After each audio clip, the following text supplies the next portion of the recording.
many women I work with are either fearful or intimidated when they hear the word Bitcoin. But today I want to peel back the myths and the jargon and get really clear on how Bitcoin can help us all on our journey to financial freedom. Dinny, welcome and thanks for joining us. Thanks very much, Gabrielle. You sound like such a professional. Well done. You would expect nothing less.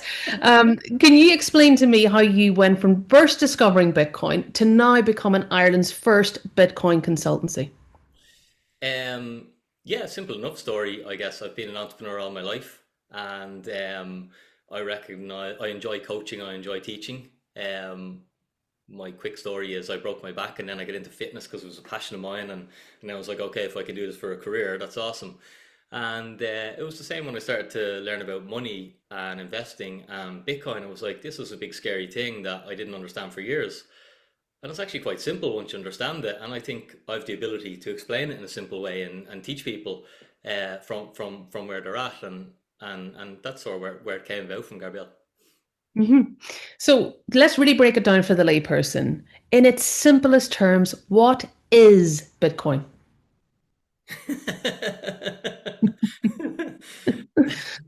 The simple way I start with it is it's just digital gold. So everyone can understand the analogy that we used to carry around CDs and now we carry around Spotify, or we used to have filing cabinets in our offices or our homes, and now we don't because we have the cloud. We store everything in the cloud. And um, gold is an asset. We mightn't all save in gold. However, if we understood money and we saved in gold, we'd be a lot better off.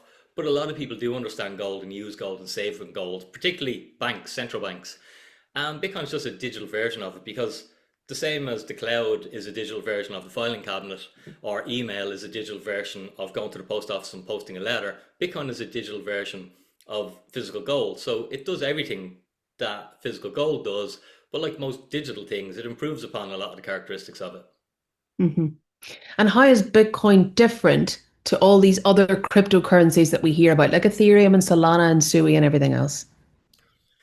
Yeah, I like when people start. I think they should try and focus on Bitcoin because it's, for one, it's the simplest to understand and it's complex anyway. So probably start with the simplest. The second reason is that all the other cryptos just follow Bitcoin. Bitcoin goes up, they might go up. Bitcoin goes down, they go down a lot. Bitcoin has a unique story in that it was created by an anonymous creator who no one knows who it was, called Satoshi Nakamoto. And find a time in history where someone invented something, um, it became insanely successful. They they hid their identity, and Satoshi mined 1 million Bitcoin, which is the largest treasure chest of wealth on the planet right now with the price of Bitcoin, and he never sold a penny of it. So it's kind of unique, whereas all the other cryptocurrencies have leaders and founders, and they didn't mine their coins. So mining is like mining gold. We use the same word just to help us understand it. But basically, you can't create Bitcoin out of fresh air. The only way to create Bitcoin is by computers doing work, okay? And similar to gold, we can't mix up gold. We can't manufacture gold. We can only just do work. It takes energy to create gold or to find gold. It takes energy also to create or find Bitcoin. Where other cryptos differ is they have what's called a pre-mine, where whoever creates them, can come up with a charismatic narrative about them, and they sell it to people, but they've just created tokens for themselves for free. Whereas Satoshi burned his own electricity to create those 1 million Bitcoin and never sold them ever. So Bitcoin is very unique in how it came about. And obviously people can go down the conspiracy rabbit holes and everything, and unfortunately with enough study you realize it's all nonsense. Like, Bitcoin is just an open protocol now that's been audited by tens of thousands of people. It's just like the game of soccer. It's a set of rules. You can follow the rules or you can break the rules, but if you're breaking the rules on the soccer pitch, you won't be allowed to play the game. And it's quite similar to Bitcoin. If you want to break the rules, you can't play in the game.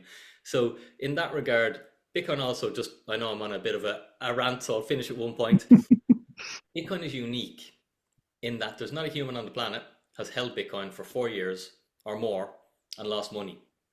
Whereas with crypto, that's not true. 99% of people who go into crypto, I was only chatting to someone yesterday, they just lose money because they don't know what they're buying. They don't really understand it. They were recommended it by their friend or YouTube video. They've done no study, and they don't understand that while they're paying a penny for 1,000 of these yokes, someone else paid zero for them.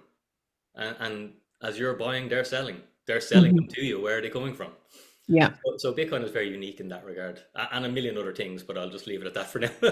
Yeah, I agree. There is a million reasons why it's unique. And the one that I often recommend to people is about its anti-inflationary built-in mechanism of the limit of supply. Can you talk a little bit about that? Yeah, of course. The One of the unique characteristics about Bitcoin, or the things that attract us to it, is that it's limited in its supply. And people can struggle with that because, like, it's digital. How can it be limited in supply? We can always replicate digital things, but that's what the invention of Bitcoin was. It was the invention of digital scarcity, that you can't actually replicate it. So Bitcoin has three main characteristics. It's of fixed supply, so you can't make more. There'll only ever be 21 million Bitcoin. So unlike houses, you can build more. We invest into property, but we can build more. Um, we hold money in our bank account, but central banks can print more. Banks print more by issuing loans. And that's why our Yeah. money buys us less every year. Yeah. But Bitcoin is of fixed supply. And yes, because it's such a tiny asset now, in that it's around 2 trillion market cap. And we look at the price of Bitcoin being, 100,000 or thereabouts at the moment. And we go, wow, that's really big. But like, in terms of an asset class, all the money that's in Bitcoin, the whole world, it's about 2 trillion. In the property market, I think the figure's around 300 trillion. So 2 trillion could leave the property market and the property market wouldn't even notice. Think of that like the filing cabinet industry. A tiny percentage leave that and start using the cloud. Nobody even notices. But in Mhm. Bitcoin terms, we know how much the price of Bitcoin went up just getting to 2 trillion. What happens if another 2 trillion comes with it? And there's trillions in all other markets. We don't just have the property market. You've the stock market, you've the bond market, you've collectibles market, you've currency markets. So in the grand scheme of things, Bitcoin is this tiny little asset. So that's the first property that I really like, is the limited supply. And that's why the Mhm. price of Bitcoin goes up over time, because everything else expands over time and we dilute it. But you can't dilute Bitcoin. The other two characteristics, just since I mentioned them, I'll just finish them. It's a money you can own, in that you can Mhm. actually own your Bitcoin. It's the first thing that humans have access to that you can take to the afterlife with. And not that you want to or need to, but the fact that you can. It's just Mhm. crazy Mhm. the incentives that changes in society. Um, Yeah, especially these days when you go to the bank and you have to give a justification to take out your own money, and then even then you might not be allowed. yes. People think they own their own money in the bank, but like, if you No. understand how banking works, once you put your money in the bank, you don't own the money anymore. You're just a creditor. So Mhm. the bank actually is the legal owner of the money now. But we're always taught it's your money, put it in the bank. It's like, no, it's not. It's now the bank's money, so they Mhm. don't have to give it back to you, which seems crazy, but that's how it is. And I never learned this until later in life. I never learned it as a kid. I learned School never taught me this. Mhm. This is great. This is all really good stuff. I mean, you're answering all the other questions and stuff, which is fab. Um, so Bitcoin, is it something we can actually spend, or is it an investment, or is it both? It's both. Hmm. However, Okay. I'm in Ireland and we have the euro. So that's a better currency for me to spend in, because it's stable. It loses its value, but it loses it slowly over time. Whereas Bitcoin can drop large percentages over a month, or go up large percentages over a month. So that doesn't really suit me as my savings. I need money as my my spending money. Sorry. So I treat Bitcoin more like an investing asset, Mhm. and I use it as my savings plan. So I think the way you can invest into physical property, Bitcoin is just digital property. It does everything that a physical property does for an investor. People say, but you can't live in a Bitcoin. But an investor doesn't care that you can live in a physical property. The only thing an investor cares about is that he gets capital appreciation, which just means that the value of his property goes up, and he might get cash flow off the asset if he has people renting it. And Bitcoin does both of those things. You can collateralize it. So I think it's better treated. If you live in a Western country, you treat it as your savings vehicle. You can treat it as you, like, I guess in the beginning we treat it as an investment, but I don't see it as that anymore, because I don't see the risk anymore, because I understand it. I see the risk in investments. I think of Bitcoin more as saving. It's just like saving in gold. You can save Mhm. in gold for the last 5,000 years and you didn't lose your money. What was the risk? And if people treat it as a long-term investment or a pension, why is that better than a traditional pension? Well, traditional pensions, in Ireland anyway, go up 6.5% on average per year. But the cost of living goes up more than that. So it's an illusion, like I think, that industry that you're not really making as much money as you think you are.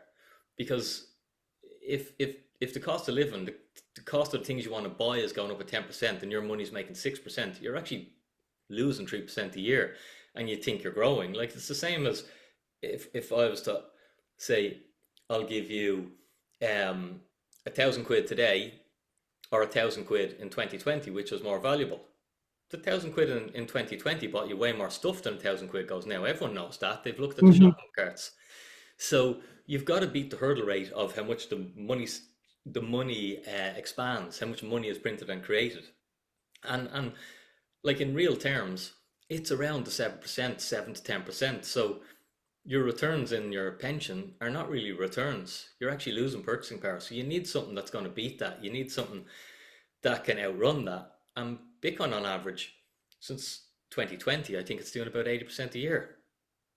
You know, Incomparable, really. yeah, Yeah. and like the price we pay for that is the volatility. And I know you have a question on that, so I'll try not rant too much. Well, actually, just on that question, volatility really scares people. If you're not used to it, people can really feel panicked and fear when the price moves up and down. So I've learned that you've got to be in Bitcoin for the long game. And how do we help people psychologically kind of get to that place of understanding? The best way is to be in a community, to educate yourself or go solo, but you need massive education to understand the asset, because then you don't fear it. Like if there's a Ferrari or a nice car that I want and suddenly it's half price, I'm not afraid to buy it. Like if it's a brand new car, I'm like, I still love it at half price. But investment assets are something, it's crazy like that. When they're half price or they're on sale, we fear them. We only want them when they're expensive or getting more expensive. We're like, I want to buy that. I want to buy that expensive thing, and it's going up 10% a day. I want to buy it now. And then when it's going down 10% today, it's like, nah, don't want to touch it. Don't want to touch it. But successful investing, as we know, is you do the opposite. You buy investment assets when they're cheap, once they're good assets and you understand them. So the volatility is the price we pay for performance. And by volatility, I suppose what we mean is just the way Bitcoin goes up and down a lot. It can be up and down and it has these years. But as I mentioned, every 4 years, Bitcoin takes a step up, and the volatility you experience in your second 4 years in Bitcoin is a step higher than the volatility you experience in your first 4 years. So your first 4 years, I call it like your apprenticeship in Bitcoin. And um, but the volatility is the price you pay for the performance, and it's quite unique in that TradFi isn't accustomed to this kind of volatility. So it's really only Bitcoiners who understand it and can teach it. TradFi can't teach it because they've never experienced this type of volatility and how you deal with it. TradFi would lose their mind if something goes down 10% or 12%.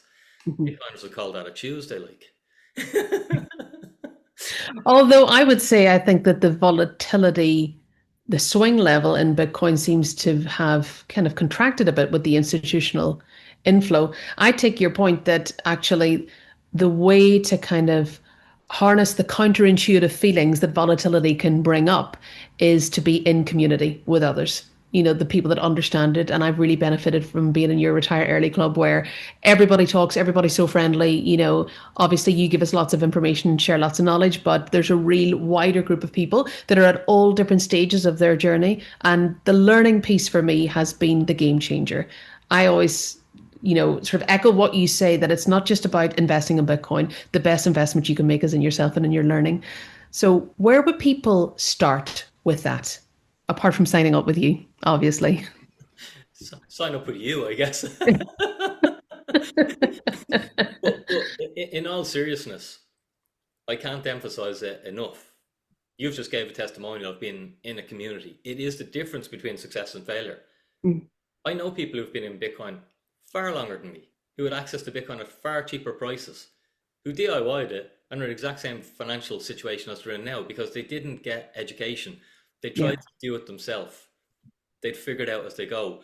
But Tony Robbins taught me this years ago. He said, Dinny, there's two ways to learn. You can spend loads of time making mistakes and trying to figure out what works, and you can spend loads of money making mistakes and trying to figure out what works.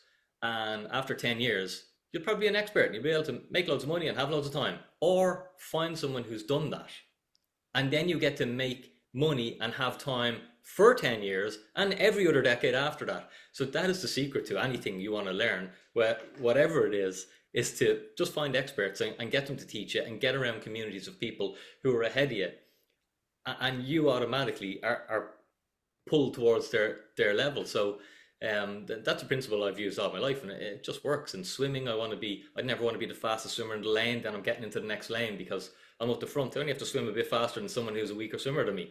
That's not going to develop my swimming. I want to be in with someone who I'm struggling with, and it's the same with this stuff. You want to be around people who are ahead of you. So yeah, you're spot on. With I think communities are the best approach. They are. It's definitely been a lifeline for me, especially when there have been difficult moments when, when you do see the fluctuations and you're not used to them. And it's been really reassuring to hear people share their stories and look at the patterns and the charts and give you all of that sort of background learning that I wouldn't otherwise have had.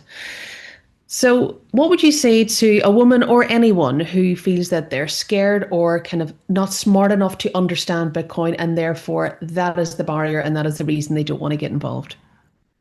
Um, Anyone can get involved. There is a cost of getting involved in that you have to give it some time, but it's time well spent because it's an investment in your future in having much more time. The second thing I'll say is from just onboarding a couple of people, actual friends who've thought I was a raving lunatic for years, and finally they're like, okay, I want to do this. And now they're in it and they're fully engrossed, sending me links every day, loving it. Different, and I'm like, see, the world isn't a terrible place because now you have hope.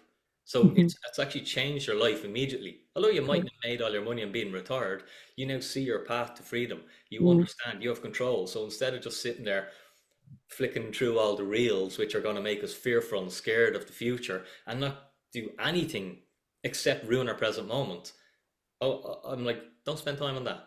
Study this thing, and then it becomes like a hobby. It's not like traditional schooling where you're made learn things that are useless and you don't like them. And if you're not good at remembering things, you're a failure. Like that was my experience of it. I didn't like it.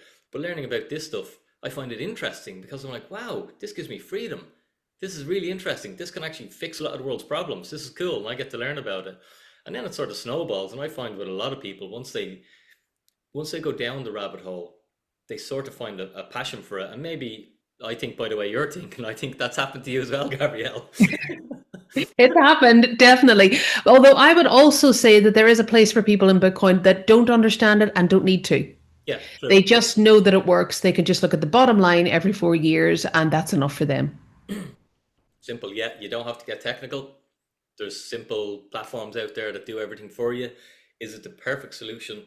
No. Is there better ways of doing it? Yes, but it's a million times better than doing nothing and ignoring it. Yeah.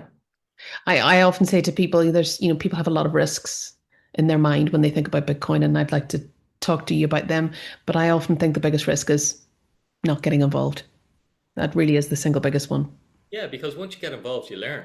Hmm. Like obviously we've emphasized the education, so you don't have to make your mistakes and lose your money or whatever. But even if you do that and you don't get any proper training and you just dip your toe in, you will learn.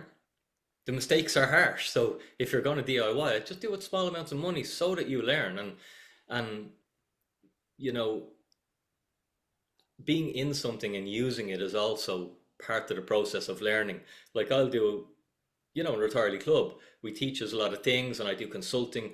But a lot of the time I'll you have to let people struggle and figure something out. It's like if I use the sat nav to get somewhere all the time and then I don't have it. I've no idea how to get there myself. So I'm like, if I DIY everything for people, they don't learn. I have to let them Hmm. struggle. I'll guide them and show them what they shouldn't do, right or wrong. But I'll let them like have a little bit of struggle because that's how you're learning. And Yeah. that's what keeps you young, I think, is always wanting to learn. That's something I enjoy anyway. And what if someone was really cautious but curious and they had 100 quid and they just sort of are frozen at that point and they don't know what to do, where to go, what's an exchange? What's the very basic step that that person would have to take? Like I'm not sure. Do you guys have Revolut? We do. Don't you? Yeah. like Revolut is kind of, it's super simple. It's most people already have it, so you can see them in Exactly. the tab. They can you can buy some Bitcoin. You've got loads of other things to buy there. We talked about that, so most people will be attracted in there. But like really, I think if you've got 100 quid, I'd buy as many Bitcoin books as you can afford out of 100 quid. You'll get a far bigger return than putting your money into an asset you don't understand, because it's not the investment that makes the returns, it's the investor. And by buying the books, you're investing into you, the investor, your knowledge, your education. So I think that's what I'd advise if someone. That's what I always advise when anyone says, "What do I do?" I'm like, learn first. Because the learning will unlock the passion for the potential of the project, and then you automatically start to divert your spare cash towards what you know is ultimately going to give you financial freedom. Yeah, it sort of snowballs. It's a journey. Like it's not a the thing about money, and for all us normal people, like as I would have thought, is we always want to make money fast. But when you get a bit more experience with finance, you know that it's impossible. It doesn't actually work that way. The most Mhm. successful people on the planet who make billions a year, they might make a billion, but they don't make it fast. Mm, Okay? They build their wealth slowly. If you have a billion, you can make a billion fast. But if you have zero, you can't make a billion fast, or you can't mm, make a million fast, or you can't make 100 grand fast. So it's a case of just building. We always want it fast, but it doesn't happen that way. So whenever something's is being marketed as this is a quick way, a super fast way, you can always know it's nonsense and you lose money. And most adults have had their fingers burnt many times. Now for Bitcoin, it's appreciating at 50% a year. I believe with the right strategy can financially retire someone in a decade. Like that's pretty fast in terms of going from struggling in the rat race yeah, to sitting on the beach in 10 years. But in it's a terms of game living changer. today, after 2 years, you're like, this isn't really working. But this is the power of compounding. Compounding happens slow and then it starts to go parabolic. And that's what Mm, investing is. And that's why anytime I speak to people, especially young people, I'm like, start. Just start now. Start small and start now. You can make mistakes. It doesn't matter what you start with. But the power of compounding, most people don't start investing till later in life. And then they come out of mhm, it with big lumps of cash and no investing experience. So therefore, they generally just hand it over to the financial industry and think, I can't do it, I'll let them do it. Or they try and DIY it themselves. And I've seen that go wrong too, mm. where they lose vast amounts of money because they have no idea how to invest and never coming with all their savings and trying to find this, okay, I'm 15 years away from retirement. I need to get my money working. I realize I don't have enough. So it's important to start and just get involved and do it, I guess. Yeah, because that's the biggest risk is not to do it. So talking about risks, when I mention Bitcoin to some people in my family, their reference points are the guy who lost his laptop that's now lost billions, and the people whose life savings are tied up in a password they can't remember. This is what people often quote as the biggest risk. So, how can we assure people that actually, if you do it right, that is not a risk? Well, if you do it right, it's not a risk. But how we can assure you is, it's like, why are people so afraid of Bitcoin? It's and like I would have been too before I understood it. And I'm like, why is that? Like, what happened? Like, if I analyze Bitcoin myself, it'd be like, this is the highest performing thing for 15 years. Like, of all the assets, I can look at every asset class. This thing has absolutely wiped the floor with them. Why are we so afraid of this thing? Why don't we say that about our pensions when, like, you can ask many retirees about pension horror stories, but we don't think that that's just risk-free money. Put it in, put it in, put it in, put in as much as you can. Your employer will match it. Oh, sure, it's free money. We just don't understand the risk that's in that product. But with Bitcoin, it's this high-risk thing. Even though anyone who's on Bitcoin for 5, 6, beyond years is probably financially free. So why do we think of it like that? And I think it's just through marketing. It's just Mhm. that the newspaper will regurgitate the same story of the one lad who threw out a computer. And like that story's still going around. Like that story must be like 8 years old. And like every time Bitcoin's price goes up, it gets printed again. Yeah, It's that's like, right. maybe the media is controlled and maybe someone doesn't want you to understand Bitcoin and maybe Ooh, someone doesn't want you to maybe. be financially free. I don't know. I won't go down that rabbit hole. But on the other side of it, can you lose your Bitcoin? Yeah, you can. Unfortunately, my phone rings. I get emails all the time with people who were scammed out of money. They were offered some investment product where someone would DIY it and do it for them and make them loads of money really fast. Again, that's why I said beware of that. And of course, they send them money and it never comes back. Or they can make a mistake with Bitcoin custody. They want to custody it themselves and they make a mistake. It is possible. And again, that's why I say invest into your education. And if you're not going to do that, yeah, you have to trust a third party. You have to trust Revolut or trust Coinbase. And if that's the case, if you're not technical and you don't want to do that work, that'll get you started. But eventually, if the value of it grows, it's like, hold on, this is Mm. quite important to my life now. It's more important than my bank account. I think I'll put a little bit of time into learning how to secure this better. So there are ways that it can be risky, but the same way as we don't worry about like how what if I can never get into Revolut again? It's like you have a password for it and you have your email address, and once you have access to your email or you can prove who you are, you can get access to your Bitcoin, to your Revolut account, and your Bitcoin can be treated the same, although you can make it more complex, and sometimes people can make it too complex that they make the mistake. Well, I have to say, I sleep really well at night knowing that my Bitcoin is in a vault that has three keys, and you have one of them, and I have one of them, and the Bitcoin advisor has another one. So that to me has been a really reassuring approach to custody in Bitcoin. And I often try to share that with people too, that when they get a bit further down the road, that is definitely the way to go. Yeah, that's like how institutions hold their Bitcoin. It's called multi-sig collaborative. So there's keys spread out across different countries, different jurisdictions, different, Yep.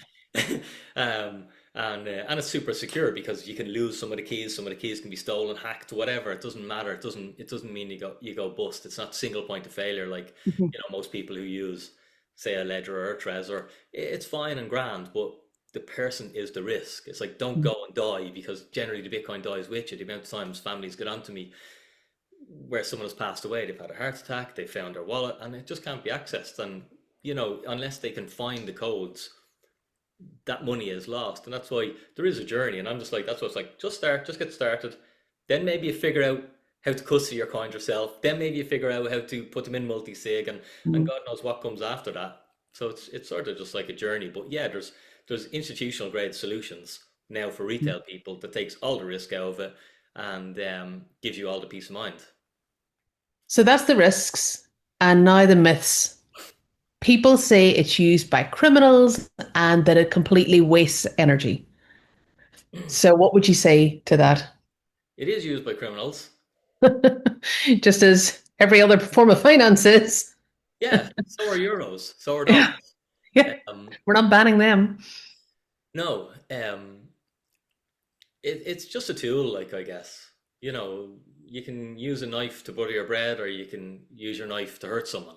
Mm, It's just a tool. So it's not the tool's fault, it's the person who uses it. And in terms of the energy thing, the reason it has value is because it's protected by energy. That's what protects its value, is the wall of energy. What protects the price of gold is the energy that it takes to create more gold. If it was very cheap and easy to create more gold, the price of gold would just collapse. It would go down because the supply of gold could be increased very easily. mhm, Bitcoin is the same. It's not protected, it's protected by a different source of energy, electrical energy.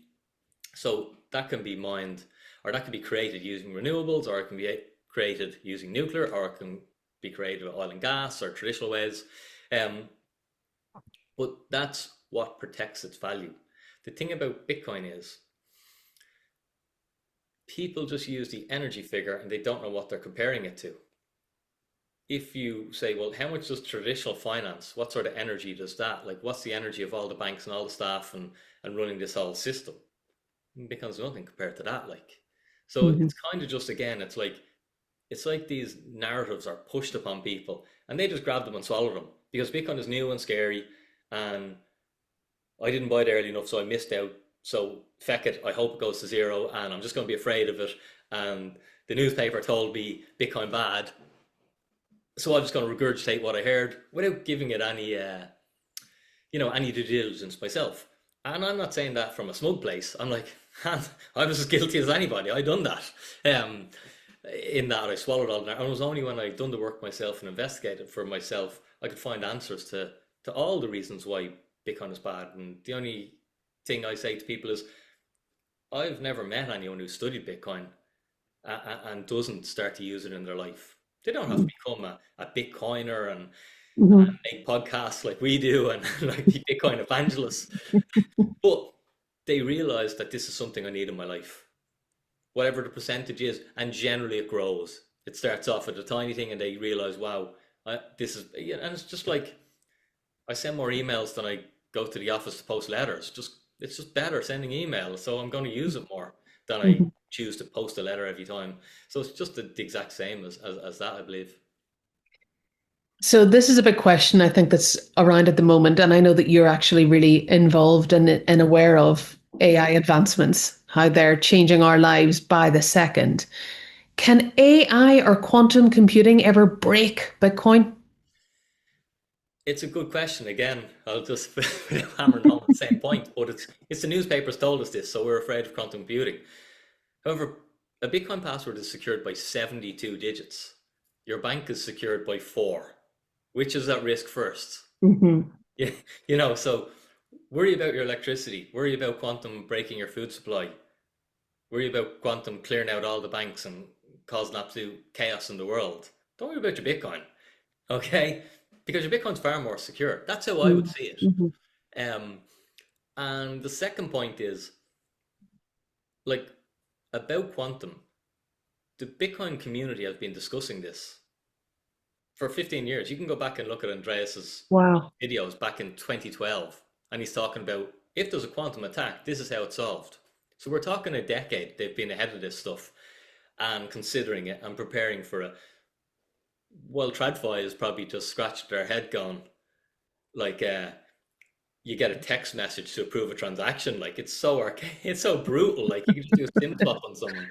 Um, so yeah, I don't worry about things like that because, you know, there's much bigger problems for everything else in the world than We're worrying so about. much more at risk in other areas. I totally agree. Yeah, AI, just to finish on that, because I didn't mention Mhm. that, AI is a different beast. Mm. With AI, you can't make Bitcoin. It can't mine Bitcoin faster. Bitcoin is like work. It's like, I mentioned that I broke my back, I think, and I got really into fitness and strength training, and all my life I strength train now. And I'm able to do some, what people consider like show off gymnastic moves, hold onto a pole sideways with your legs out, like fully horizontal, a flag, it's Wow. called. And the thing about a flag is you can't fake that. Like you can only just do hours and hours of work for years to get the strength to do that. That's the only way you can do a human flag. You earn it.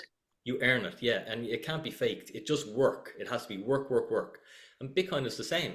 It's just work. You can't fake it. AI can't fake it because it takes work to do it. So what AI can do though is it can fool people um, into giving up their Bitcoin. You know, you can get a video call from the exchange. Right. You can get, Yeah. A with fake Dinny in your inbox. yeah, yeah, They're about. There's loads of them. yeah, and that's the unfortunate problem of social media. And a word of warning: anyone who might follow me at Bitcoin with Dinny, be wary if you get a message saying, "Hi, how are you?" These are fake profiles that just steal my picture and message you and try and steal your money. And AI will get better. That you'll probably, I'm trying to figure out. I'd say you can probably do it already. Mm. Just make a video exactly like me talking. So you're Why like, do you think I'm doing this interview, Dinny? I'm working with him. but that's where we're going. Like it'll be an AI Dinny Yeah. that will do my meetings for me, and it'll know everything I know. So you know, this is a much bigger question than just Bitcoin. This is just like what And tech does would that? you embrace that? Would you have an avatar that does your stuff for you? Um, well, I would definitely embrace technology, yeah. Mm. But I refuse to do in-person interviews. Probably not, because I enjoy having a chat. Like, but Yeah. would I have an avatar to coach people or help people, or so they can get an answer to anything whenever they need it, and it's just me? Probably. It sounds like it's a good idea rather than waiting for me to pick up their email or, reply to a message. Yeah. Got to work with the technology that we have. Yeah. Yeah. Got to work against it. So I feel really passionately that women in particular shouldn't be excluded from this space. I think Bitcoin is sadly quite a male-dominated space, and I know that you, with certainly with the Bitcoin conference, that you've created dedicated spaces for women, try to platform women in the scene. What other ways can women feel like can get involved in Bitcoin itself in terms of the community and the story? Yeah, I suppose it is weird. Like you go to a Bitcoin conference, I remember going, it's like it's 90% male. And now it has improved. I think it's improving. As Bitcoin gets bigger, it is going to just improve because Bitcoin's for everyone.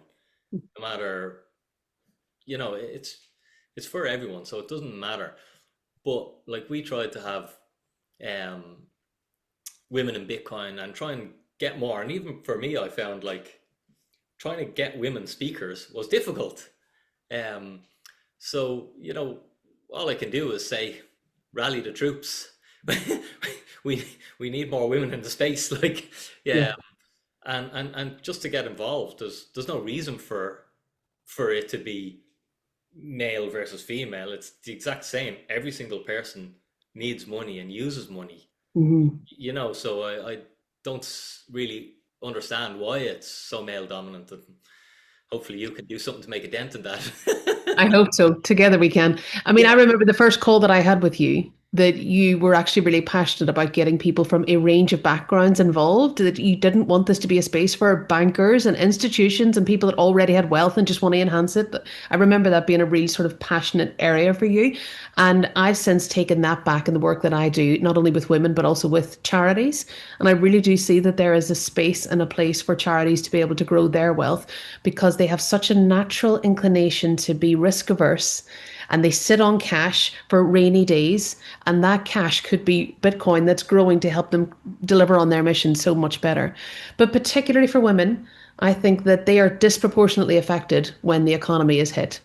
And we all know that there are really serious economic clouds forming in the sky. And more than ever, I think now is the time for women to embrace Bitcoin. So I hope with this video that they're going to be inspired to do so. Denny, thank you so, so much for your time today and your wisdom and your knowledge, and your passion is unmatched. Thanks very much. It was awesome to come on and speak to you, Gabrielle. And it wasn't that long, 40 minutes. You were worried you would be here all day. That's because I